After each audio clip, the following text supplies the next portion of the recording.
Sintonía de Radio Clara, lliure directe, espacio que dedicamos a les entrevistes, espai que dediquem a les entrevistes, que dediquem també perquè participeu, telefoneu i digueu la vostra. I anem a començar ja amb el dilluns de tertúlia. Així tenim avui a Rafa Rius, des de l'Ateneu Llibertari del Margen i Ràdio Malva. Bon dia, Rafa. Hola, bon dia a totes. I Àlex Corrons, analista polític. Bon dia, buenos días, Àlex. Buenos días, ¿qué tal? Bon dia. I anem a començar la tertúlia. Li he fet cas a Rafa Rius i li he guardat els temes de dilluns passat que no varen poder tocar, i a banda és que no varen poder tocar tampoc el divendres passat. Així que avui tenim recortes que diuen per ahí. Però, Rafa, abans d'entrar en els temes estos, estàvem xerrant abans, diguem algo de les eleccions a Alemanya, encara que es deies, està el tema encara complicat. Sí, és una miqueta prematur perquè l'única cosa clara és que, segons totes les expectatives, la cosa va de coalicions, perquè cap partit ha tret suficient com per a governar en solitari. I això seria un dels punts més evidents. L'altre a destacar seria, com ja tots sabíem, el fi de l'era Merkel, no? Però no sols de l'era Merkel, sinó de la democràcia cristiana, que duia 16 anys governant a Alemanya.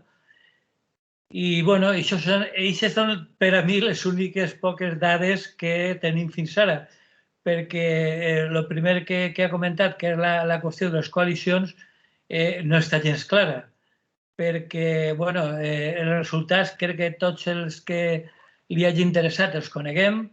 És primer l'SPD, molt a prop la democràcia cristiana de Merkel, després ja prou distanciats, uns 10 punts, els verds, i després els liberals. Per a mi n'hi ha una cosa curiosa i és la important.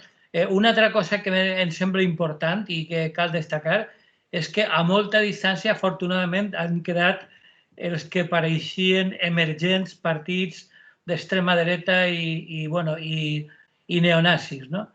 I una de les coses que ha quedat clara és que cap dels partits majoritaris, ni tan sols els que sempre se'ls considera de dretes, per exemple, la democràcia cristiana, que Merkel sempre ho va deixar clar, pot ser perquè ella sabia bé del que parlava, que ella procedia de l'Alemanya suposadament democràtica. El cas és que ningú de tots vol pactar, i això ho tenen tots molt clar, en els partits d'extrema dreta. Així que l'únic que queda és veure com queda la coalició. Han fet coalició de tots els colors. Ja sabem que als analistes polítics li encanten les quinieles i han fet des de les més probables, que són els socialdemòcrates, els verds i els liberals, a les més improbables, com són les liberals, els demòcrates cristians i els verds. El principal problema de les coalicions, i això ho veurem els pròxims dies, és que entre els liberals i els verds no es poden ni veure, perquè, evidentment, les polítiques que proposen podem imaginar-se que són totalment contraposades. Els liberals estan per el desenvolupisme a tot preu, mentre que els verds estan per un desenvolupament controlat, per les cures al medi ambient, etc. Entonces, liberals i verds estan molt distanciats, però estan condenats a entendre's. Per tant, la coalició i l'estabilitat està assegurada. L'únic que falta veure és de quins colors. De tota manera, a Alemanya, pot ser per el clima, la gent té un caràcter molt més tranquil que a Espanya, i n'hi ha una cosa significativa que a mi sempre m'ha deixat flipat, i és que la mateixa nit electoral es van juntar en una espècie de debat tots els candidats, els que hagueren tret o que haguessin tret, estaven tots allí parlant tranquil·lament, cosa que així a la nostra benvolguda pàtria espanyola seria absolutament impensable. En fi, en qualsevol cas, com deia al principi, és una miqueta prematur i en els pròxims dies o inclús en les pròximes setmanes veurem com va la cosa. Alex, ¿a ti qué se te pasa por la cabeza, así de primeras, de las elecciones alemanas?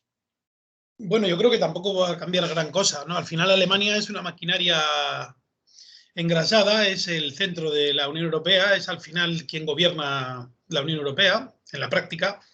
Las políticas alemanas son las que se imponen y evidentemente son políticas alemanas para el resto, ¿no? Para ellos tienen su propia norma. No hay que perder de vista que Alemania fue el país que creó una expansión cuantitativa de marcos alemanes por valor de 5.000 millones de marcos alemanes justo antes de la entrada en el euro, con lo cual hicieron, digamos que, el timo de la estampita para entrar ya dentro del marco de la Comunidad Económica Europea, y entraron con muchísimo más dinero gracias a devaluar no su dinero, sino el de todos, porque claro, al hacer esa devaluación justo antes de entrar en el euro, quien se come toda la devaluación es el resto de Europa, todo repartido, y ellos salen beneficiados, ¿no?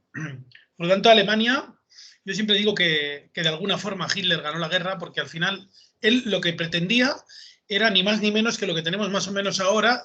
Lo que pasa es que él tenía unos matices de racismo y de supremacismo, etcétera, etcétera, que estos pues han prescindido de ellos pues porque no les es útil. Pero el proyecto económico que tenía entre manos, el proyecto de imperio, es parecido, ¿no? Por eso mucha gente le llamamos el Cuarto Reich a la Unión Europea, porque es un poco como aquella pretensión de que el poder esté cada vez en menos manos.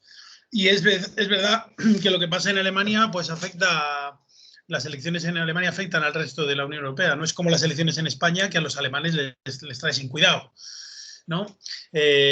De cualquier manera, tampoco hay ningún cambio sustancial, porque es un poco como lo del PP y el PSOE aquí, ¿no? O sea, decir, que gobierne uno, gobierne el otro. Estamos en manos de unos señores que siempre han remado a favor de los intereses del capital. Y bueno, pueden hacer coalición con unos y con otros, y a lo mejor se tienen que guardar la ropa durante pues 3 o 4 años, ¿no? Y lo que es probable es que quien consiga gobernar en unas siguientes elecciones consiga una mayoría que le permita gobernar en solitario.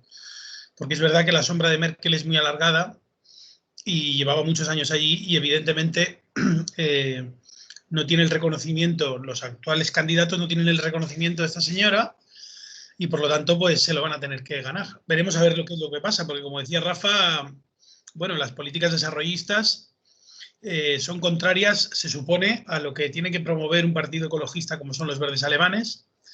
Ahora bien, el resto de partidos, y digo el resto, cuando digo el resto digo todos, están a favor del desarrollismo. O sea, que tampoco... Quiero decir que yo creo que la partida está muy abierta. Dependerá en parte de lo que quieran ceder uno de los dos grandes partidos. Si uno de los dos grandes partidos cede más, será más fácil que lo hagan yo creo que es más fácil que gobierne la CDU. Básicamente porque creo que los liberales no se sentirán tan cómodos en una coalición que esté los verdes y el Partido Socialdemócrata, como que haya un equilibrio, digamos, un poquito más hacia su favor, que sea que los conservadores tengan el poder y que los verdes tengan una pequeña cuota de poder, pero que ellos también estén representados, ¿no? Yo creo que es más fácil, lo tiene más fácil la CDU para formar gobierno, realmente.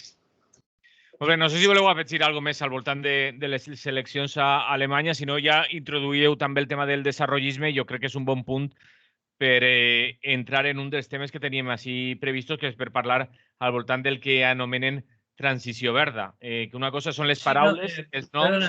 Només una última cosa, que a partir de lo que estava comentant ara Àlex, n'hi ha una qüestió que és insòlita, almenys des d'una perspectiva espanyola. Recordem que el govern que hi havia actualment era un govern de coalició entre socialdemòcrates i demòcrates cristians, o el que és el mateix, entre l'esquerra més que moderada i la dreta, no? Entonces, vull dir, no caiguem en l'error de mirar una miqueta la situació alemana en l'òptica espanyola, perquè no cal descartar res, incluït un pacte entre la CDU i el SPD, no? Entre la democràcia cristiana i els socialdemòcrates. I pel que fa als verds, recordem que a Alemanya els verds no han sigut mai uns ecologistes revolucionaris. Sempre han sigut prou tebis, inclús han tingut prou problemes des del punt de vista de molts ecologistes radicals, per la seva tebiesa i la seva falta de consciència ecologista clara. Entonces, vull dir, jo, com dic, la situació la qualificaria d'incertesa, d'incertesa en quant a la possibilitat de coalició, perquè, en definitiva, i en això estic totalment d'acord en Àlex, és una situació continuista. Vull dir, res va canviar significativament en els pròxims anys. Almenys, de moment, seria molt estrany que hi hagués un canvi real en les polítiques alemanes. Per tant, tampoc té massa importància el que pugui passar. Pues muy bien. Alex, si no quieres añadir nada más, entramos en el tema de la transición verde o de la llamada transición verde. Sí, bueno, un único apunte, que es que creo que el tema está que están dejando sola a la extrema derecha, digo en general en Europa, con el discurso contra la Unión Europea. Y creo que se equivocan sobre todo los partidos de izquierdas y demás, ¿no? Creo que se equivocan, porque la Unión Europea es un fracaso, va a ser un fracaso total. Y cuando esto salga más a flote, pues los partidos que están reclamando una salida o un replanteamiento de lo que es la Unión Europea pescarán votos. Y como le dejen solo a la extrema derecha con ese lema, pues ascenderán en votos, porque va a haber mucha gente que simplemente esté cansada ya de estas cuestiones. Y fijémonos que Alemania es un país beneficiado por la Unión Europea. Por lo tanto, y a pesar de todo, su discurso nacionalista y demás está en auge. En el resto de Europa, pues veremos a ver lo que pasa, pero sí que cabría advertir que no se puede dejar lo que llaman euroescepticismo a la extrema derecha, porque hay razones múltiples, ¿no?, para cuestionar, como mínimo, el papel de la Unión Europea. Rafa? Totalment d'acord, no tinc res que afegir. Doncs entrem, si voleu, a parlar de la transició verda. Per cert, avui, 26 de setembre, ens han enviat fotografies per xarxes socials en el que recorda, ja que anem a entrar en aquest tema, que es complixen 2 anys de l'enderrocament del Fort de Barraca, per recordar-ho, no? Sí, bueno, l'única qüestió, a part de recordar i lamentar la famosa entrada a València per el nord, és que, parlant de transició verda, ara, i des de fa uns quants anys, tot aquell que vulgui vendre alguna cosa té que ser, a ser possible, verd, o ecològic, o bio. El mercat ho recupera tot i tot ho utilitza si serveix als seus propòsits de negoci. I, evidentment, ni l'ètica ni la veritat entren en el joc, no? Vull dir que això d'entrada és evident. I, per tant, quan parlen de transició verda, caldria parlar d'una transició verda una vegada més totalment injusta per a les classes més precàries. Vull dir que des d'un punt de vista ecologista, el que estan intentant fer en l'anomenada transició verda és que els governs s'han contagiat de la tàctica publicitària de que tot el verd ven millor, i la lluita contra la crisi climàtica passa per el disseny d'un sistema fiscal que anomenem verd, que no sé jo molt bé què voldrà dir això, però que sembla que va tindre un efecte advers si no aconsegueix revertir la desigualtat i, com sempre sol passar, carrega tot el pes de la venda d'una política verda i un sistema fiscal verd als de baix, com sempre. I parlant d'això, jo sí que parlaria d'un cas que per a mi ha sigut molt important i almenys per a mi ha sigut molt revelador, que és el de les Gilets jaunes.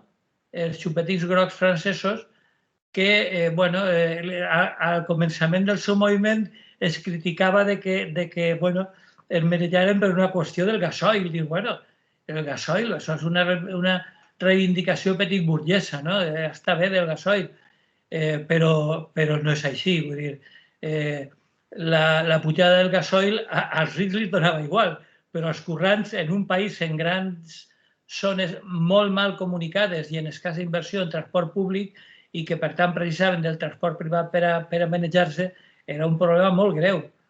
Però, clar, Macron ho havia fet en nom d'un transport més verd.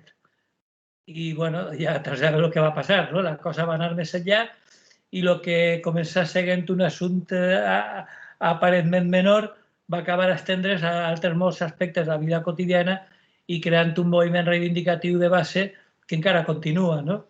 Vull dir que sembla un bon exemple per a veure que la gent encara del tot no estem tan tontos com alguns voldrien, no? I almenys en França han demostrat que vendre de manera fraudulenta el tema de lo verd no ho tenen clar, no? En relació, bueno, Àlex, ara entres tu, però en relació al que estem dient d'aquest adjectiu que se li col·loca a tot per tractar de vendre, com diu Rafa, llegim ara un titular al periòdic Levante, sabeu que està produint-se el debat de política general a les Corts Valencianes, diu Puig anuncia más de 4.000 millones en inversiones hasta 2027 y propone un gran acuerdo verde. Altra vegada l'adjectiu del que parlàvem en este titular y en esta proposta de Ximo Puig, ¿no? Àlex, entra.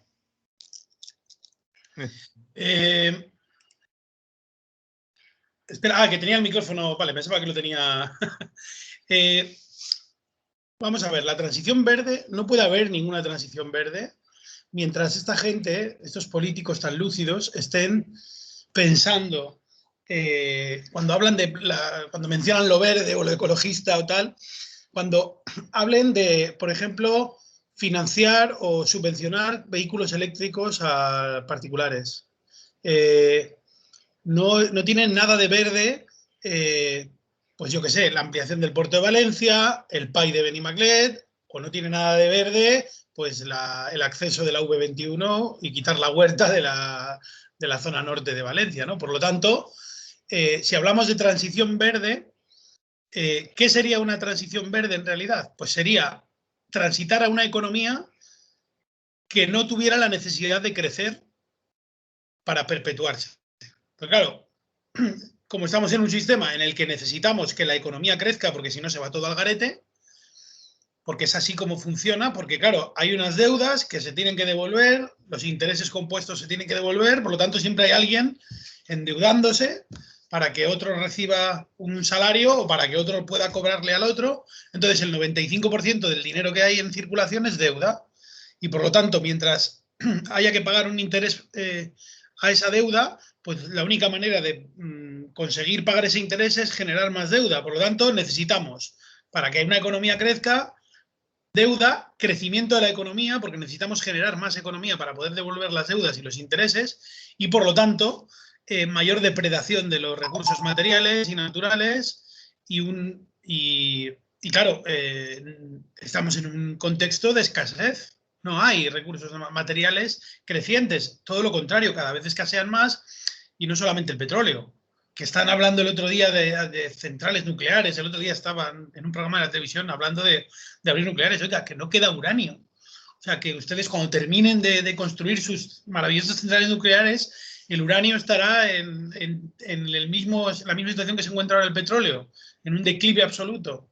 Entonces, todas las propuestas que se hacen son bueno, vamos a lavarnos la cara, que no se note que estamos llenos de mierda, pero bueno, que la gente nos vea con la cara limpia, ¿no? Aunque nuestro olor sea fétido, pues que no se note, porque por la televisión no se ve. Y entonces están poniéndose una máscara de ecologistas, ¿no? Pretendiendo decirnos que hay ciertas medidas, no, hay que fomentar las energías renovables. Caray, hombre, claro que hay que fomentar las energías renovables, pero lo que hay que fomentar sobre todo es que hay que reducir el consumo de energía un 70%. porque no vamos a tener combustibles fósiles baratos como hemos tenido hasta ahora. Por lo tanto, no hay posibilidad de que las renovables, por muchas renovables que pongamos, sustituyan el 100% de la actividad que hacemos ahora mismo. Los más optimistas hablan de un 40%. Podemos llegar poniendo toda España con paneles solares en el tejado y yo qué sé, ¿no? Y un montón de renovables y de geotermia y mezclando un montón de energías alternativas, podríamos llegar a producir, a consumir un 40% de todo lo que consumimos ahora. Pero claro, es que hay muchísima energía que no es eléctrica, que no es sustituible, como por ejemplo pues la gran maquinaria que se utiliza para la agricultura, etcétera. Eso no se puede sustituir con electricidad. Entonces ahí es donde vamos a tener que repensar todo el diseño de las ciudades. Vamos a necesitar huertas cercanas en las ciudades, porque si no tenemos huertas cercanas, a ver cómo pagamos el transporte de todo eso, o sea, con qué recursos vamos a tener para poder mover mercancías. Porque ahora, claro, ahora todo el mundo entras en una página web y te compras lo que sea en China, te lo traen en 3 días. Este mundo se acaba. O sea, esta historia se va a acabar. Y esta gente que hablan de transición verde, pues piensa en eso, en ampliar el puerto, en ampliar las autopistas y luego en darle 3.000 euros a un particular para que se compre un coche eléctrico. Cuando fabricar un coche eléctrico consume ya, pues como el petróleo que tarda que recorre el coche 70.000 kilómetros, con el petróleo que se gasta solo para fabricar un vehículo eléctrico. O un vehículo de combustión, da igual. O sea, ya la fabricación de coches, eso ya no tiene sentido.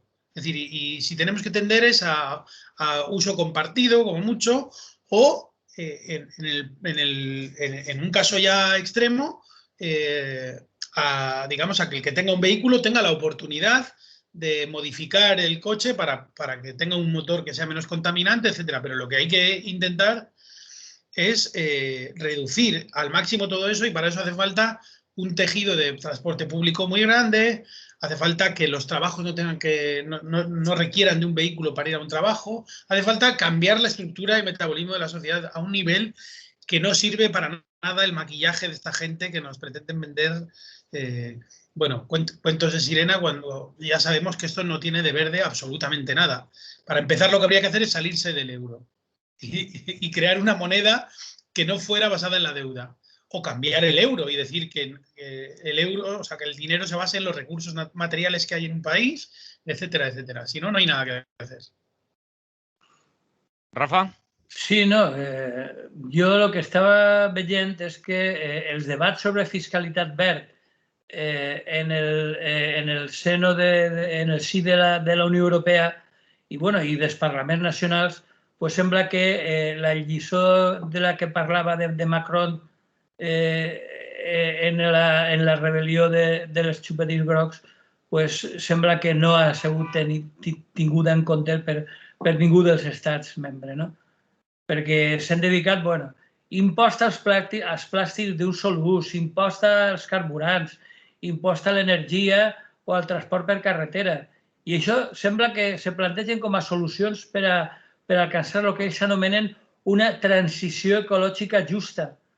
I al mateix temps augmenten els vols en jet privat, lliures d'impostos, els objectius de reducció d'emissions són totalment ignorats i les conseqüències de la crisi climàtica cada vegada són més palpables. És a dir, que no tenen en compte algo tan obvi com que un impost directe sempre acaba recaient sobre les rendes més baixes.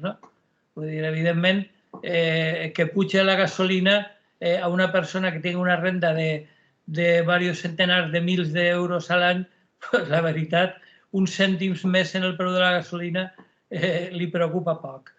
I el mateix podríem dir del rebut de la llum o de qualsevol altra cosa.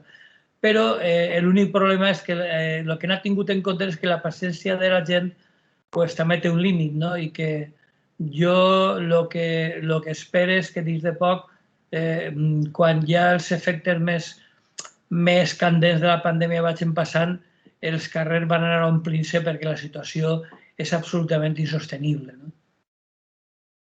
Alex, ¿quieres añadir algo más? Bueno, a ver, es que al final, y lo que dice Rafa, claro, es que el tema de los impuestos y tal, lo único que hacen es dificultar a las personas que tienen más dificultades el acceso a determinadas cuestiones, ¿no? Porque si tú empiezas a poner impuestos a, qué sé yo, ¿no? Impuestos especiales a los vuelos de avión, por poner un ejemplo, ¿no? Claro, ¿qué pasa? Que para empezar, el que tiene mucho dinero, pues le va a dar igual, porque va a seguir volando, va a seguir tal. Entonces, eso no es justo, ¿no? Tendría que haber, bueno, o sea, si quieres restringir los vuelos, etcétera, tendría que hacer una restricción igualitaria. Es decir, no puede ser, ¿no? Y luego, por otra parte, tampoco puede ser, por ejemplo, que estemos subvencionando las compañías de aviones. Porque aquí, cada vez que aterriza un avión en un aeropuerto, la comunidad autónoma le suelta un dinero a la compañía porque para fomentar el turismo y todo este rollo.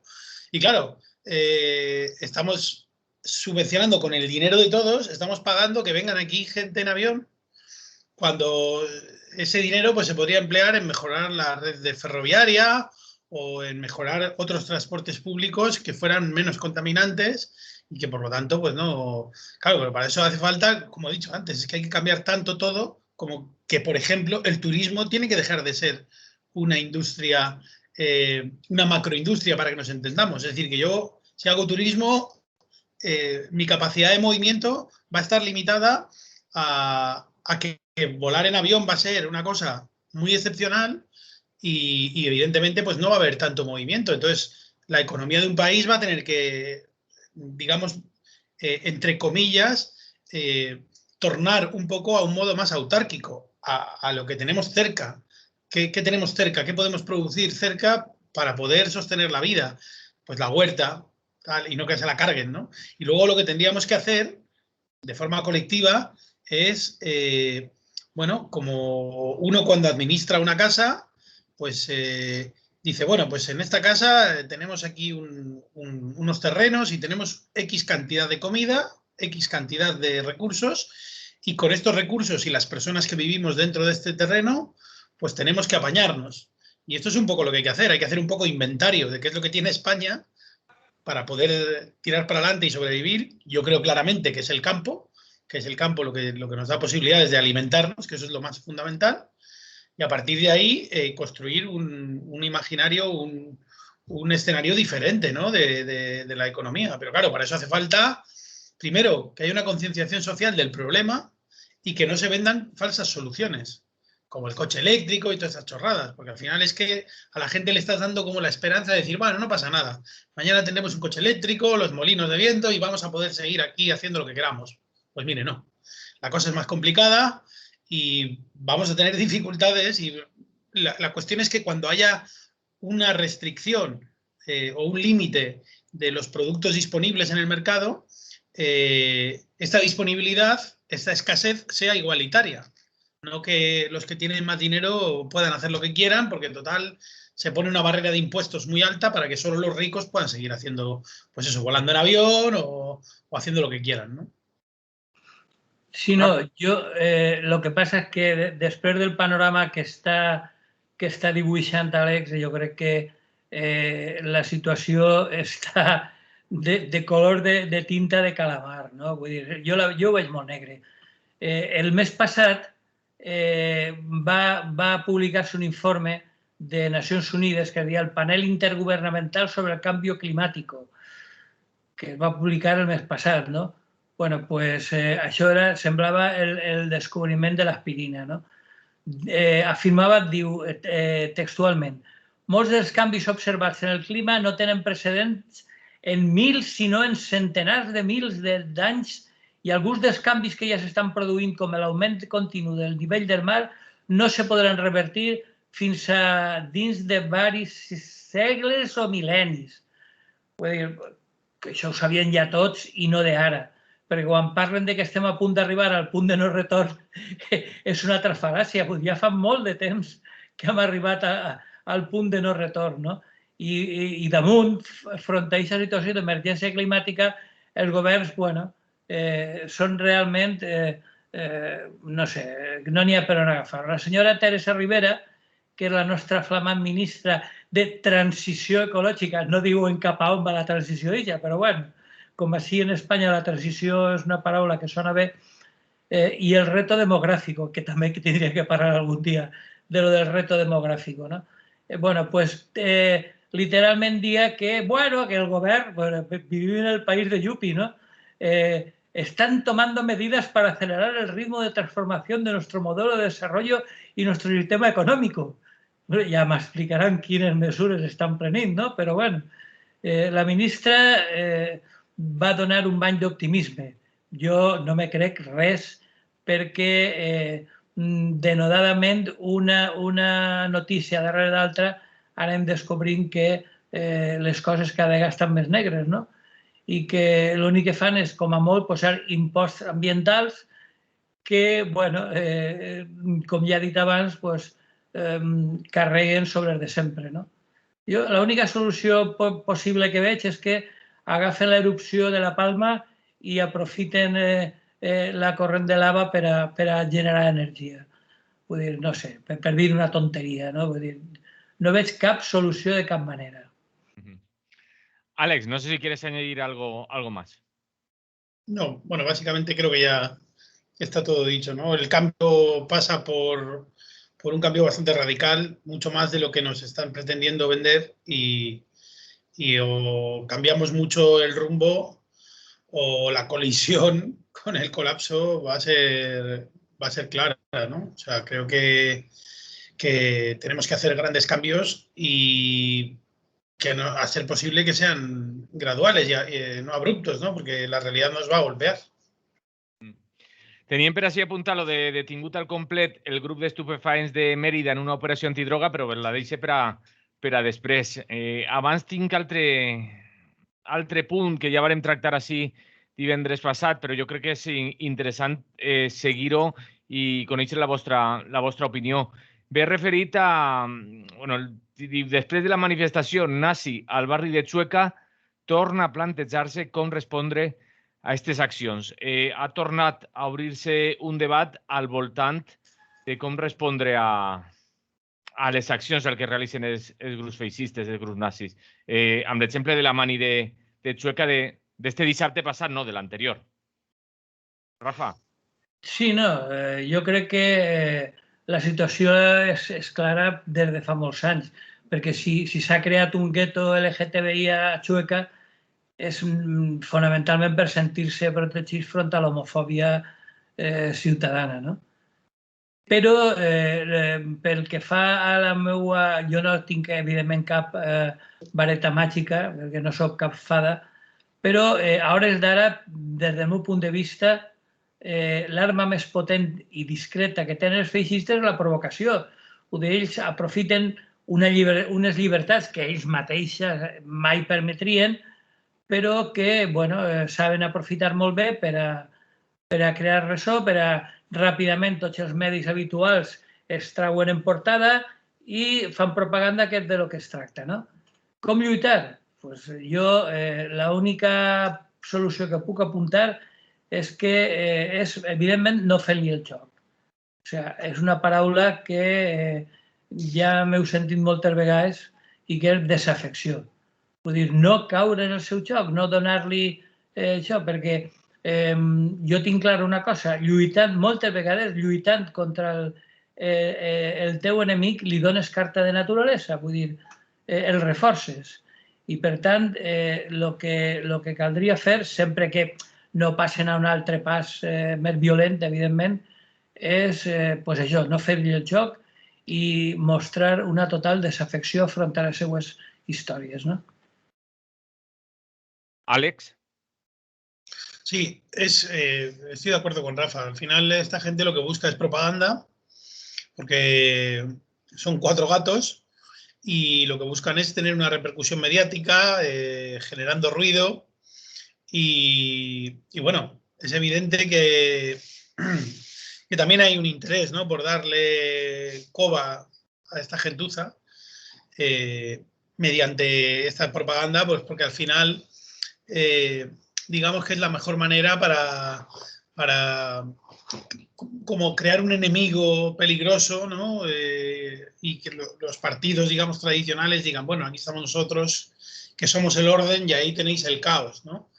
Y claro, les es muy funcional a los partidos políticos darle coba a esta gente, que son 4 gatos, pero claro, si les siguen dando coba y les siguen dando altavoz y les siguen dando más importancia de la que tienen, pues al final se genera una polarización de estar a favor o en contra, tal. Yo creo que esta gente no representan a nadie más que a ellos mismos cuando dicen las barbaridades que dicen, y evidentemente si esta gente tiene cualquier comportamiento violento de atacar a cualquier colectivo o cualquier persona, evidentemente hay que responder de una manera frontal.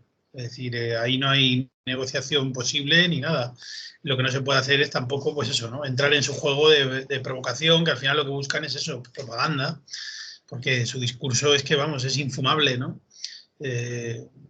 La intolerancia, bueno, una forma muy cavernícola de ver al mundo y a la humanidad, ¿no? Y de no aceptar la diversidad y muchos de estos que se manifiestan en ese tipo de actos y tal, pues seguramente se tirarían de los pelos si supieran que al final ellos también son un poco africanos, un poco árabes, ¿no? Porque este país es un país bastante mestizo y venimos de donde venimos, ¿no? Yo no sé si a lo mejor se suicidarían todos si estudiaran un poco de historia y se supieran cuáles son sus propias raíces, a lo mejor dirían que Alex, no los metas en lío. ¿Cómo vas a estudiar historia, hombre? no tienen la pureza de la que pretenden presumir a los demás, ¿no? Pero bueno, sí, al final es este tipo de grupúsculos siempre han existido y bueno, siempre han estado en un margen, ¿no? Claro, si les damos mucha coba, pues al final lo que hay que decir también es que hay muchas dificultades, ¿no? O sea, todos estos grupos, el caldo de cultivo es gente con pocos estudios, gente que tiene pocos recursos o una inestabilidad a nivel laboral, a todos los niveles, y sienten una desafección bastante increíble pues por todo el entramado, ¿no? Es una desafección igual similar a la que puedo sentir yo. Lo que pasa es que la canalización que hacen es hacia el odio y no hacia lo contrario, ¿no? Que debería de ser que la gente se uniera pues por conseguir las cosas que este tipo de instituciones como el Estado no van a dar respuesta nunca. Tenim una telefonada y després seguim amb vosaltres. Bon dia, buenos días. Hola, buenos días a los tres. Mira, yo es que en este punto que estáis hablando ahora, no porque yo lo relacione así de entrada, pero se me ha ocurrido, como estáis hablando del comportamiento de un poco de toda la movida fascista que hay a nivel de todo el Estado, a mí ya digo que pido disculpas y pido que entendáis un poco que no parto de ahí, pero ¿qué tiene que ver esto, si tiene un punto de unión, con las causas que estamos diciendo de esta gente, por llamarlas de alguna manera, con los ultrabotellones estos que están destrozando y que están haciendo ese vandalismo en las ciudades ahora mismo aquí en España? No sé, ya digo yo, ¿vale? Que entendáis esto en un sentido muy amplio. No es que voy de A a B y punto. Entenderlo en un sentido amplio. Lo quería dejar ahí porque escuchando las derivaciones que estaba haciendo Alex y tal, se me ha ocurrido relacionarlo porque yo también veo eso y alucino a colores. No sé, un poco. Vale, hasta ahora. Gràcies per llamar, Eva. Salut. Rafa Rius. Sí, no, jo no veig una relació directa perquè són prendre direccions diferents. Encara que el fons de la qüestió pugui tindre un cert contacte en el sentit del que parlava Àlex, del vell lema punky de no future, no? O sigui, la gent més jove, quan no veu futur, pues trenca tot el que té però, clar, evidentment no és el mateix. Vull dir, la qüestió feixista té unes dimensions polítiques directes que els macrobotellons no tenen més que de manera potser indirecta, no? Vull dir, perquè així a la ciutat de València, la meravellosa ciutat de València, tenim un bon exemple. En la mani de Chueca va fer gràcia que el nucli gros de manifestants venien de València, no? Els nostres bons companys d'Espanya 2000, no? Del senyor José Luis Roberto. I per tant, vull dir, així tenim el mèrit de tindre un dels focus més importants de tot l'estat espanyol de feixisme organitzat. No? Que això tingui alguna relació en els botellons? Pues, per exemple, a València, que n'hi ha un grupúscul feixista fort, no han hagut els macrobotellons de les festes de la Mercè o de la Complutense, crec que va ser la Complutense a Madrid, no? Per tant, no sé si veig la relació directa més enllà del fet de la falta de perspectives, de l'ausència de futur, de que la gent més jove, prop del 50% d'atur, i ens semblen unes xifres absolutament manipulades, jo crec que n'hi ha prou més, perquè la resta que no estan a l'atur estan de riders o de treballs temporals mal pagats, sense contracte, en hores extres no cobrades, etc. No? Per tant, les perspectives de la joventut, que damunt, lluny de veure alguna perspectiva de millora, l'únic que es veu és que cada vegada va de pitjor en pitjor, doncs realment se pot entendre que esclaten i que facin botellons i que diguen, bueno, per almenys si estic absolutament bufat, doncs no, mentre estic així no m'entere de què va el rotllo. No? Vull dir, no sé, jo crec que és un símptoma que està molt a prop, que té a veure també potser en altres històries, com la fi de l'enclaustrament de la pandèmia, etc., però que jo almenys no l'he analitzat suficientment perquè no n'hi ha una distància crítica suficient com per analitzar-ho en calma. No? El tema dels botellons, que sí que crec que és un tema interessant, que crec que és un tema lo suficientment majoritari com per a fer un anàlisi adequat, però que no acaba de veure-li la relació directa en els grups feixistes que veig més per on parlàvem, no? D'aprofitar el tema LGTBI i alguns altres temes per l'estil, els migrants i demés, per a fer-se propaganda. Vull dir, no n'hi ha una relació directa, entre altres coses, perquè els participants en els macrobotellons no són, afortunadament, no són de grups feixistes, no? Alex. Sí, yo tampoco le veo una relación. Si acaso, entender también cuál es la situación o sea, que hay de fondo, ¿no? En esto de los botellones y tal. Bueno, los botellones han existido siempre, ¿no? Lo que hay es yo creo que hay en general, ¿no? En la gente joven, con todo esto que ha pasado, con todas estas medidas autoritarias que han tomado con el pretexto sanitario, pues nos están, digamos, cortando la espontaneidad y las libertades, y evidentemente a chavales jóvenes que lo que quieren hacer es a su edad pues salir, divertirse y estar con los amigos y demás y compartir, pues durante más de un año y pico pues se les ha estado limitando, igual que a todos, ¿no? Pero claro, yo entiendo que cuando tienes 20 años no es lo mismo que en otra edad, ¿no? Que tienes más necesidad de socializar, de reunirte.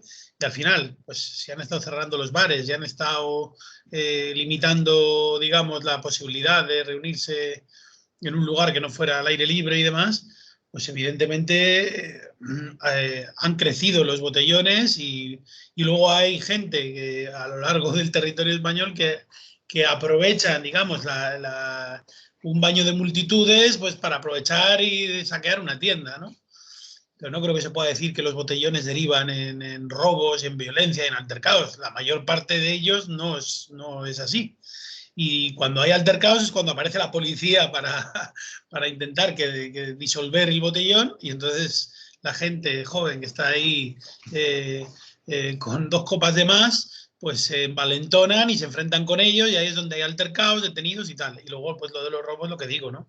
Un poco que siempre va a haber oportunistas en algún sitio, pues para lo mismo que las manifestaciones que podía haber en su día en Barcelona con el tema de los presos catalanes y demás, también vimos que había robos y que había saqueos a tiendas y demás, y eso está claro que son oportunistas que están ahí a aprovechar, y ya que está el río revuelto, pues mira, ganancia de pescadores, ¿no?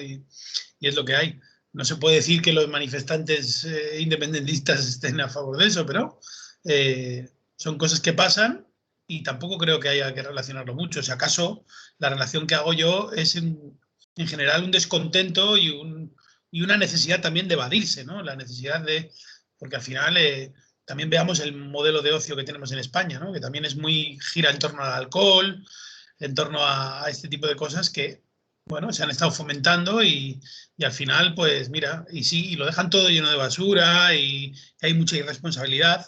Pero bueno, sus padres son los que dejan llena de mierda la playa también, seguramente, ¿no? Y son más adultos y se supone que son más responsables. Al final es lo mismo, quiero decir, en otra escala, pero en general es que tenemos muy poco buen comportamiento, ¿no? Con el respeto a la naturaleza, al entorno que nos rodea y demás. Y eso es una cosa que se hace con educación y fomentando otros valores que desde luego cuando uno enciende la televisión pues ve que son todos los contrarios, ¿no? Rafa, vols afegir? No, únicament... De la derivada o diguem-ne, del tronc del que hi No, de lo de Chueca. Únicament dir que afortunadament els feixistes s'han arribat una miqueta tard. Vull dir, la qüestió del moviment LGTBIQ és suficientment forta com per a que estiga per damunt de tots els intents de manipulació, inclús dels atacs homòfobs que estem patint tots els dies. L'únic que no cal fer és confiar-se y decir, no, bueno, es que así España pues, es el país más libre de Europa. La gent LGTBIQ, bueno, i sí tenen llibertat de moviments total i fan el que volen. Bueno, ojito, perquè diuen que l'homofòbia en absolut està superada, encara n'hi ha molts casos quotidianament i, per tant, cal continuar vigilant front a aquest tipus de pràctiques, començant per l'escola, on el bullying i el bullying homòfob continua present en molts casos i no cal perdre de vista el control d'aquestes situacions. Però per altra part, ja dic, jo crec que han arribat tard i que les llibertats que han conquistat a Chueca i a molts altres llocs, tant individuals com col·lectives, jo crec que això ja és irrenunciable i que ja no pot tindre marxa enrere. Tenim una telefonada y después tornem. Buen día, buenos días. Hola, buenos días. Buenos días. Dinos el nombre. Mira, mi nombre es Juan, llamo de Paiporta. Dinos, Juan. Mira, simplemente quería dar una opinión referente al tema de los botellones. Sinceramente, los medios de comunicación están amplificando muchísimo este tema y creo que es una forma de, digamos, de culpabilizar a la juventud de su propia situación realmente. Actualmente en España, según dicen, hay un 30% de juventud que no trabaja. Lógicamente, si no trabajan y encima no tienen casi dinero, pues explícamelo tú. Yo tengo ahora 63 años. Cuando yo era joven trabajaba y al trabajar 8 horas no tenía ganas de irme de fiesta todos los días, en todo caso el fin de semana. Y sobre todo, pues también podías manejar algo de dinero por lo que podías ir a las discotecas o a los bares o tal. Pero en este momento hay un 30% de población juvenil que no trabaja. Entonces a esas personas les cuesta una botella de cerveza, les cuesta, digamos, 5 veces menos en la tienda que en el bar. Entonces, sinceramente, creo que son los medios de comunicación los que están haciendo, culpabilizando a la juventud de su propia desgracia en este caso, de no tener un trabajo o tenerlo muy precario. Y bueno, simplemente era dar esa opinión porque esta visión, digamos, de pobreza, por decirlo de alguna manera, o en este caso de no tener suficiente dinero y sobre todo de no tener trabajo y por lo tanto no estar cansados, porque si estuvieran cansados en la hora, por ejemplo, trabajando 8 horas, la verdad es que pocas ganas tendrían, por lo menos entre semana, y creo que es un poco eso lo que los medios de comunicación nos están haciendo. Me pasa lo mismo que con todo lo que están sacando de los ocupas. Según dicen, el 90% de los ocupas son gente necesitada. A lo mejor hay un 10% de gente carota o de gente de la hostia, pues que lo que quiere es vivir de cuento, pero el resto no. Y sin embargo todos los días te están machacando la televisión por lo mismo. Entonces, bueno, simplemente quería decir esa opinión, ¿vale? Pues muchas gracias, Juan. Un abrazo. Saludos. Pues totalment d'acord amb l'oient. Alex. Sí, muy de acuerdo, ¿no? Porque al final es lo que dices, la precariedad y tal, pues también te lleva a que tu manera de relacionarte y de compartir pues sea la más económica posible. En este caso, hacer botellón es mucho más barato que irte de bares o qué sé yo, ¿no? Aunque bueno, bien podríamos inventar otras maneras de ocio que no fueran tan destructivas. Del tema troncal, de la mani de Chueca, de cómo hacer frente, ¿quieres añadir algo más o cambiamos y entramos ya en otro punto? Adelante. El preu del lloguer cau el doble en els municipis adherits a la llei catalana. Altre dels titulars que tenim per ací. Rafa Rius, que avui te toca començar a tu tots. Bueno, per algo me vaig passar de boca la setmana passada i vaig proposar que començarem per aquests temes. Bueno, el cas és que, segons les informacions rebudes, evidentment en la premsa independent, els preus dels lloguers ha caigut el doble en els municipis, crec que sembla que n'hi ha 61 municipis, no, 57 crec, l'últim Barcelona ciutat, ha caigut el doble en els que s'han adherit a la llei catalana, que per cert ara es complix un any, no? Crec que ara en el mes de setembre. La norma esta catalana, que per cert, com no podia ser menys, ha sigut recorreguda no tan sols per el PP, que era d'esperar, sinó també per el govern. El govern, diguem-ne, no exactament, sinó per el PSOE, perquè part del govern, que és Unidas Podemos, està totalment d'acord en el tema dels lloguers, no? I ha sigut recorreguda per inconstitucional. Claro, quan nomenen la Sagrada Constitució, ahí se acaba todo, no? Vull dir, però dins d'allò possible, del possibilisme, és el model en què l'habitatge pot ser regulat en els preus dels lloguers d'una manera més, una miqueta més justa, tampoc és que sigui la solució de res, no?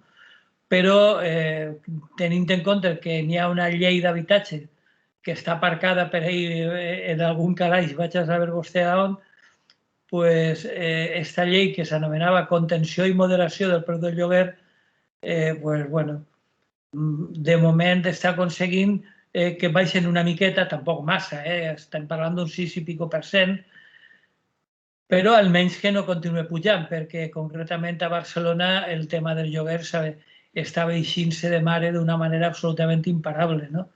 I ahir hi ha hagut una participació molt important d'un sindicat de llogaters, no? És un sindicat que no és un sindicat a l'ús, és un sindicat procorporativista, només per a la gent que té un habitatge llogat, però que està recolzada per més de 4.000 organitzacions de la societat civil, no? Des de sindicats a col·lectius socials, veïnals, etc. I, bueno, sembla que està funcionant prou bé i l'únic problema és que la part socialdemòcrata del govern no ho té gens clar, perquè el tema és absolutament neoliberal, no? Laissez-faire, laissez-passer, no? Vull dir, cada uno el que más pueda para él, no? Vull dir que aquesta situació és absolutament impossible.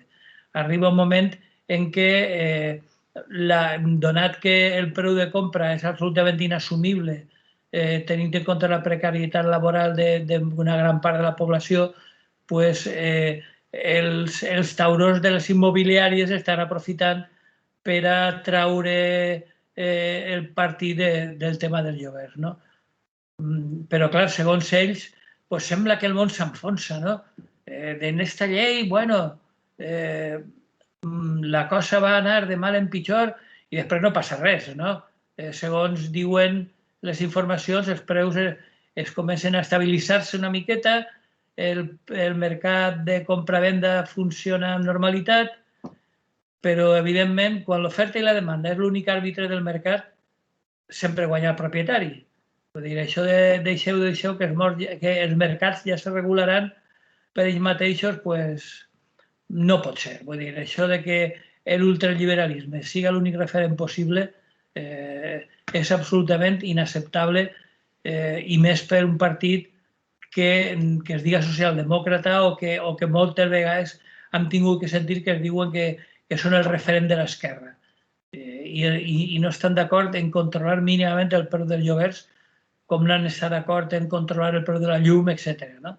Entonces, vull dir, l'única manera de que funcione allò que diuen l'estat de les autonomies a mitjà i llarg plaç és aconseguir que almenys siguin aprovades les lleis que en alguns llocs intenten controlar una miqueta el tema. No? I en aquest cas la llei catalana sembla que ha funcionat raonablement bé. La etiqueta de socialdemòcrata, com dius, eixa part del govern li para inclús massa gran, Rafa. Sí, no, vull dir, socialdemòcrates, però en alguns ministres importants, com d'Economia o d'Hisenda o inclús d'Interior, que de socialdemòcrates no tenen res. Són liberals que fitxaria l'Esperanza Aguirre, per exemple. No? Vull dir, que ni tan sols s'arriben a la socialdemocràcia, entre altres coses perquè un dels pilars de la socialdemocràcia és la redistribució de la riquesa. I això no se veu per cap lloc. Alex, ¿qué decimos de vivienda? Pues mira, de vivienda lo primero que hay que decir es que en España hay 4 millones de viviendas que son de los bancos y yo creo que este es el principal problema y lo que hace que ellos mismos estén cerrando la posibilidad a que haya más vivienda disponible y por lo tanto a que bajen los precios. Pues claro, en el momento en el que tú sitúas un banco, yo para empezar lo que diría es que los bancos no se deberían de haber quedado con ninguna vivienda de nadie, porque partamos de la base de que la deuda que uno contrae con un banco es dinero creado de la nada por ellos, lo hacen en forma de monopolio además, ¿no? Tú no puedes crear tu propio dinero, son ellos los que lo crean, te lo dan y luego te piden un interés y si no pagas en algún momento se quedan con la vivienda, entonces esto claramente es injusto, ¿no? Entonces, en el momento en el que una persona contrae una deuda con el banco para pagar un piso y no puede pagar, pues lo normal es que se le demore las cuotas de pago y luego la vivienda, por lo tanto, nunca deje de ser del propietario, de quien ha pagado el piso y luego pues que los criterios de endeudamiento sean diferentes y luego, por supuesto, que no haya un interés compuesto, porque esto es lo que hablábamos antes del crecimiento de la economía, está todo implicado, ¿no? O sea, si necesitamos crecimiento de la economía, necesitamos deuda, por lo tanto, todo el rato es la misma rueda del hámster, ¿no? Creo que la solución a la vivienda pasa por expropiar la vivienda a los bancos. Eso es una de las grandes soluciones que serían muy rápidas y muy eficaces. Eso haría que bajaran los precios de compra, de alquiler y todo, ¿no? Entonces se solucionaría muchísimo más esto. Y luego, por otra parte, pues también hay que fomentar otro tipo de economía, otro tipo de estructuras que permitan que la gente no se tenga que ir de los pueblos a las ciudades, y porque donde hay escasez de viviendas en las ciudades, donde hay carestía, porque si tú te vas ahora a un pueblo a 50 kilómetros, pues los alquileres son más baratos. ¿Por qué? Pues porque no hay demanda de gente que quiera ahí vivir, pues porque no hay una posibilidad de ganarse el pan allá y se vienen a la ciudad y en la ciudad es todo más caro, claro. Entonces yo creo que pasaría también por ruralizar un poco nuestra economía, por recuperar esa Iberia vaciada de la que habla Carlos Taibo, ¿no? En su libro.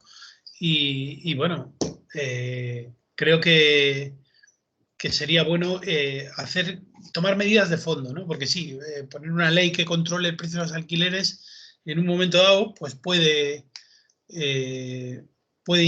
favorecer que baje el precio, pero habrá que ver si eso a nivel estructural va a tener éxito, porque a lo mejor dentro de 5 años pues no hay pisos en alquiler o hay gente alquilándolo en B para que no figure tal, o porque si hay suficiente demanda y hay poca oferta, por mucho que tú regules el precio, luego siempre va a haber gente que vaya por otro lado, ¿no?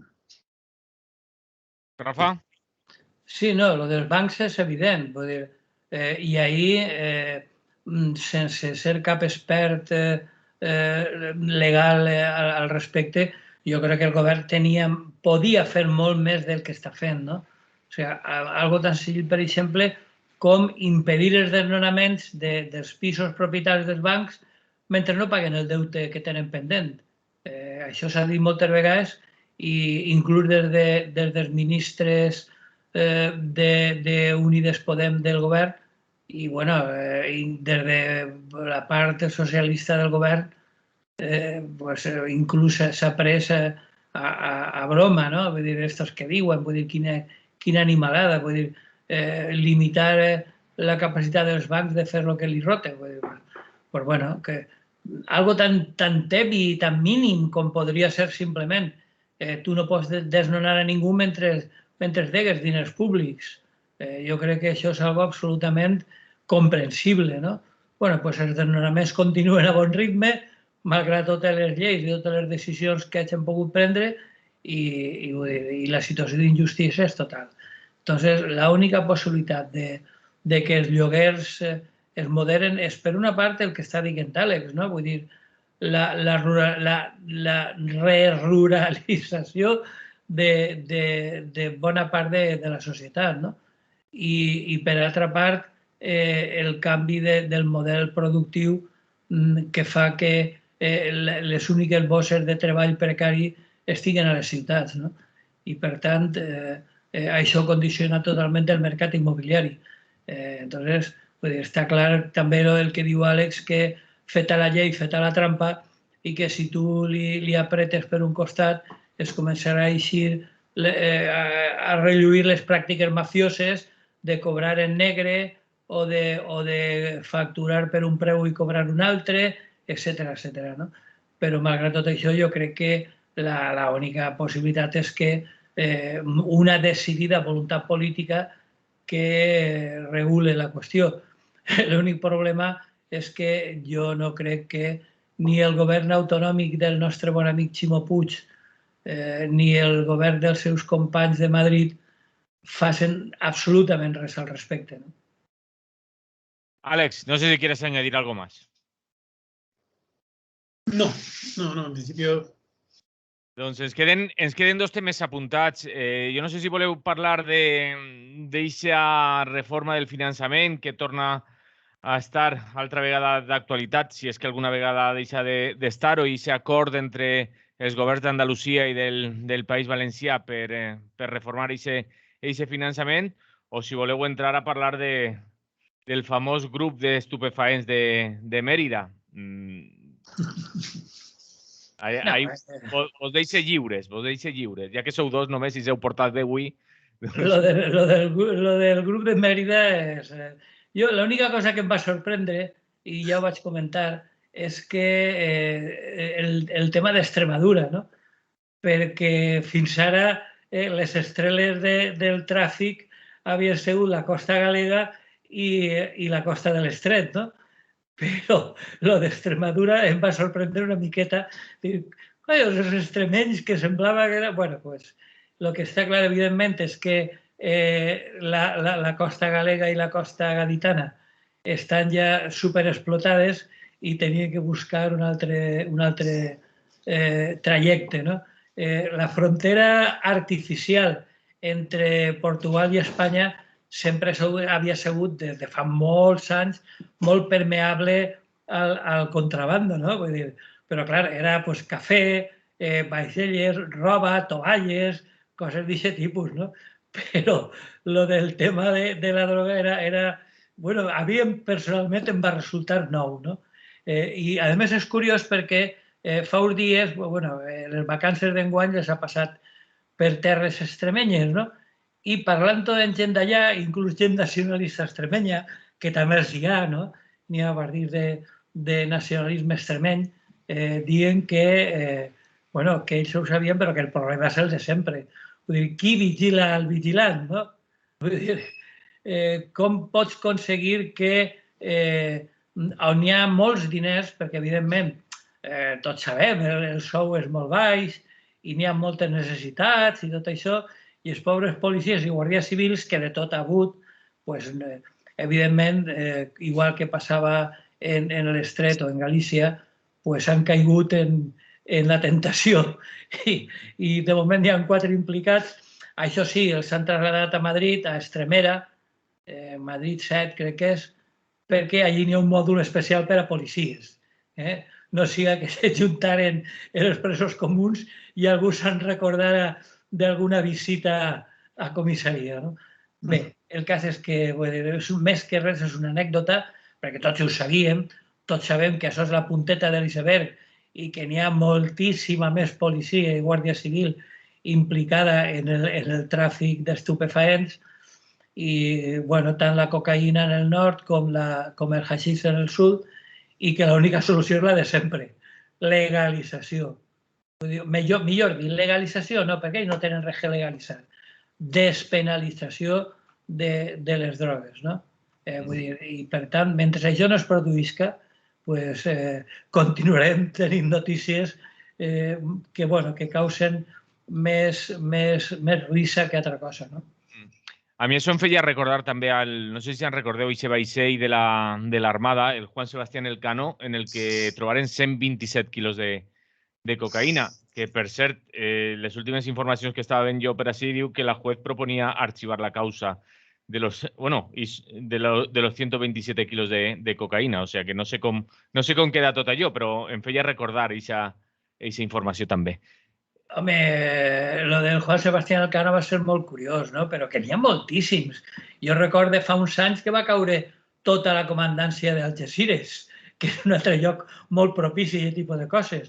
I què millor que un barco escuela de l'Armada espanyola con sus cadetes. Qui va vigilar això? Pues passarien, li pillarien una, però ja haurien passat en cada viatge unes quantes. Vull dir que això ja a aquestes hores ja no estranya a ningú, ¿no? Alex. Bueno, yo me acuerdo un poquito más lejos del general Galindo, ¿no? Y cómo Josu Muguruza le hizo una canción diciendo que el general Galindo era un corrupto, que traficaba con drogas y demás, y le imputaron a Josu Muguruza y al final lo tuvieron que desimputar porque luego se demostró que era un traficante, que era un corrupto. Y de hecho, cuando le preguntaron en el juicio, le preguntaron a ver qué había pasado con los 5.000 kilos de cocaína que habían desaparecido del cuartel de Inchaurrondo. Entonces el tipo decía que los habían quemado. Claro. los habían quemado en una pipa, ¿no? Sí, los habían quemado en una pipa o vete a saber, ¿no? Igual se los repartieron entre todos. No sé, pero bueno, que la cuestión es que esto de las drogas y la policía van de la mano. No hay que olvidar Yo me estoy leyendo un libro... Es el grupo de Neu Gorriak, ¿no? Si no me equivoco. Sí, exactamente. Yo tengo aquí un libro, para los que estén viendo el vídeo pueden verlo, que es Historia General de las Drogas, que es un libro así bastante denso, de Antonio Escotado, que es el tipo sabe mucho de estos temas. Y este tipo estuvo en la cárcel, Antonio Escotado, que es donde escribió este libro, y estuvo en la cárcel precisamente porque le acusaban de tráfico de drogas. Y él cuenta que vio que no tenía nada que hacer en el juicio porque él lo que había hecho era de intermediario para que un amigo suyo le había pedido conseguir droga, a su vez para otro amigo. Y él lo que hizo fue preguntarle a otro cómo la podía conseguir y ese otro se la pidió a otro. Bueno, pues resultó que el comprador... Perdona un momento, Alex. Él también consumía, ¿eh? Sí, claro. No, él consume. En numerosas ocasiones. Sí, él consume, además dice que consume todos los días drogas. O sea, unas veces unas y otras, depende del día, ¿no? Pero lo curioso de este caso es que tanto el comprador como el vendedor, los dos descubrió que eran policías. O sea, el que compraba, el destino final y el inicial eran los dos policías. Entonces, claro, a él le metieron en un marrón y se dio cuenta de que si recurría su encarcelación, porque le quería meter 2 años de cárcel y tal, si él recurría al Tribunal Supremo, lo tenía muy difícil, primero, porque el comprador y el vendedor eran policías, y segundo, porque él tenía muchas declaraciones públicas haciendo alegatos a favor de la despenalización de las drogas, y que por lo tanto un juez iba a mirar eso con unos ojos X, ¿no? Porque siempre que juegas a un policía... Por eso digo que la historia de las drogas y la policía van muy de la mano, porque al final, claro, ellos son los que tienen en su mano coger a una banda de narcotraficantes y detenerlos, o dejarse corromper y dejarse sobornar, que es mucho más fácil, porque evidentemente por un policía de estos que puede ganar dinero, pero ganarán 2.000 euros al mes o lo que sea, pues claro, si les viene de repente, de golpe, un narco y les ofrece que por colaborar se pueden llevar X dinero, y por hacer la vista gorda y por hacer tal, pues claro, al final... y posiblemente si hemos sabido de este caso, será porque alguien ha levantado la liebre, algún narco de la competencia, alguien habrá puesto el foco en algo, aquí hay algo sospechoso, y habrán ajustado cuentas, porque vamos, pero lo de la droga, y bueno, y no olvidemos en Euskadi el tema de la heroína, ¿no? Cómo la Guardia Civil introducía la heroína en el País Vasco para desactivar los movimientos políticos contestatarios y demás, ¿no? O sea, eso fue una estrategia política llevada a cabo por el señor Mr. X, ¿no? Que será el mismo que el de los GAL y que todos sospechamos que se llama Felipe González, ¿no? Al final, lo que estamos aquí es un país de mafiosos de 3 pares de narices, y empezando por la propia institución, el Estado ya en sí es una mafia que nos coge el dinero y luego dice, yo, no os preocupéis, que yo voy a hacer todo el bien por vosotros, ¿no? Y ya vemos aquí, llevamos muchos años comprobando cómo se lo montan, ¿no? Se lo montan de narices, ¿no? Así que, pues bueno, claro, despenalización de las drogas y se acaba el problema. Se acaba el problema, porque la legalización, efectivamente, como dice Rafa, la legalización no solamente no solucionaría el problema, sino que además lo agravaría, porque encima ya lo convertirían en un monopolio, como es hoy en día el tabaco, y entonces volverían a hacer negocios de amiguetes y tal. Entonces casi es mejor que esté distribuido en pequeños camellos que no en las farmacéuticas o qué sé yo, ¿no? O a través de las estructuras estatales que además le traigan impuestos y suban el precio de cualquier cosa, de cualquier sustancia, ¿no? Que cualquiera quiera consumir. No, pero estaría bien, Alex, porque en las papelinas pondrían la droga mata, y así pues curarían su mala conciencia. Y pondrían la cara del rey, a lo mejor. Sí, también, y un sello del ministerio correspondiente. Ministerio de Sanidad. La hipocresía al poder. Se'ns acaba el temps. Acabé de donar-me compte que un oient ens havia enviat un missatge per Telegram demanant-vos que comentarem una notícia que no es dona temps a comentar ja. Diu, bon día Manolo y les altres compas, ¿podríais comentar un poco esta noticia que ha aparecido hoy en Levante? Diu, muy indicativo de cómo está la sociedad valenciana y española actual. Fa referència a aquesta denúncia que ha fet una aspirant a fallera major de que ha rebut ataques racistas. Diu, denuncian ataques racistas a una aspirante a fallera mayor. La ecuatoriana Mayu Ruiz ha recibido insultos al pasar a la fase final. No es dona temps a dir molt, no sé si voleu dir alguna cosa, perquè jo també volia que vull recordar que és 27 de setembre i avui es complixen 46 anys, si no compte mal, dels últims afusellats pel franquisme. Així que, bueno, encara que fora dir-ho, queda també fet el recordatori. Per concloure, molt ràpid, tant Rafa com Àlex, si voleu d'alguna d'aquestes dues notes, voleu dir alguna cosa? Lo de la fallera, no, a esta altura no pot estranyar a ningú. Recordem, de tota manera, que les falles ha sigut un dels grans mitjans d'integració de migrants a València d'altres comunitats. Vull dir que la forma d'integrar-se en la societat valenciana era apuntar-se a una comissió fallera. Però, això sí, eren espanyols. On va una equatoriana? Com s'atreveix a vestir-se de fallera? Ja no a ser fallera major, sinó a vestir-se de fallera. Bueno, la estupidesa de gran part de l'estructura fallera no anem a descobrir-la ara. Àlex. Pues, bueno, cualquier acto de xenofobia, de racismo, lo que tiene que ser es contestado claramente, y toda esta gente que es un poco lo que he dicho antes, ¿no? Si no sabes ni de dónde vienes, No sé por qué tienen que meterse con una persona, por cuál sea su origen, su lugar de nacimiento, los rasgos o el color de su piel o su condición sexual o lo que sea, ¿no?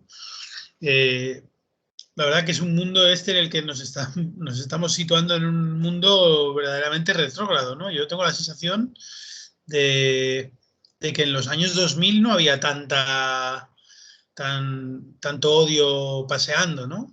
Hace 20 años, no sé, hace 30, tengo esa sensación, ¿no? Pero veo que está últimamente como el odio a flor de piel, ¿no? Yo creo que también es un poco la situación psicológica en la que estamos, que se contagia a todos los ámbitos de la sociedad. O sea, creo que hay que dibujar un futuro más deseable que lo que está pasando. Y yo vinculo muchas de las cosas que están pasando ahora a la desesperanza, a ver que no hay salida, a ver que no hay futuro, ¿no? El otro día salió una encuesta que el 54% de los jóvenes menores de 30 años piensan que el mundo, tal y como es ahora mismo, se va a acabar. O sea, entonces eso, claro, genera un caldo de cultivo de desesperanza, de inquietud, de odio, que se puede reflejar claramente pues, en este tipo de actitudes que yo creo que están creciendo precisamente por eso. Pienso, ¿eh? Acabem, que no ens dona temps per a més. Se n'anem a anar per... Sí, Àlex. Una cosita, avisar que el 19, creo que es 19-20 de octubre, viene Carlos Taibo a Valencia a presentar La Iberia vaciada, historias antieconómicas, el martes y el miércoles 19-20 de octubre a las 9 de la noche en el CAF Café, que como está la cosa de los aforos, habría que contactar con el CAF Café para que a través de las redes sociales podéis ver el número de WhatsApp y reservar sitio para poder ver a Carlos. Pues dicho queda y apuntado queda. Cita también para... Jo també tinc una convocatòria. L'Ateneu al Margen comença ja a caminar després d'un any i mig. I a més reformat i pintat i bueno, està maqueado al completo. Es presentarà el dimecres 6 d'octubre a les 19 hores el llibre Cuentos, panfletos y otras micromierdas de Paco Miñarro. Recorde, Ateneu al Margen, Palma 3, dimecres 6 d'octubre a les 19 hores. Dit queda. Acabem, com dèiem, anem a recordar el 26 de setembre amb la cançó que sona cada any també, a l'alba, de Luis Eduardo Aute. Una abraçada, Rafa Rius, des de l'Ateneu Llibertari al Margen i Ràdio Malva, i Àlex Corrons, analista polític. Salut i fins la propera. Salut i bon dia. Salut. Lliure directe Ràdio Clara i, com dèiem, se n'anem escoltant a Luis Eduardo Aute amb esta cançó, a l'alba, d'ací, per recordar també als afusellats pel franquisme un 27 de setembre de 1975.